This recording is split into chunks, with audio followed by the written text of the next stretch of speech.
मातलिया में बहरिया town case में आज़ादी माणींदड़ एसटीपी कारकुनन के मान में आजियाणो दिनो वियो है। यासिर अली घांगलो की रिपोर्ट मूजिब मातली बहरिया टाउन धरणे में गिरफ्तारी बाद केस में भरी थी आज़ादी माणींदड़ मातली तालुके के गोठ अली मोहम्मद मंगरियो के 21 पुरियतन कारकुनन के मान में सिंध तरक्की पसंद पार्टी पारा मातलीअ में आजियाणो दिनो वियो। आजियाणे वाली तकरीब में बहरिया टाउन के आसीरन के मथा गुलन की वर्खा करे खेन अजरको पिणो ढायो वियो।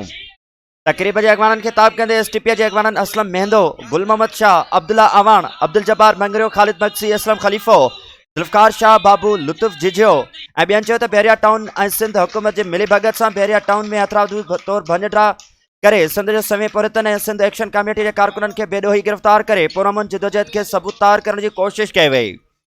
पर हुक्मरान इहा ॻाल्हि न विसारी त सिंध जा जोधा पंहिंजी रिवायतुनि खे बरक़रार रखंदे सिंध मर्ता लखे करोड़े सिंधी सिर घोरण लाइ तैयार आहिनि, पर ज़ालिम हुक्मराननि जे अॻियां कॾहिं बि सिर न झुकाईंदा।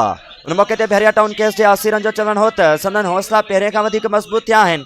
हुननि सियासी अॻवाननि, वकीलनि, सियाफ़ी ऐं सिविल सोसाइटी जे अॻवाननि जा थोरा मञींदे चयो त हुननि जे साथ सां सुरखुरो थी हुननि जेल मां आज़ादी माणी आहे। संदन जो जदोजहद जारी रहंदी।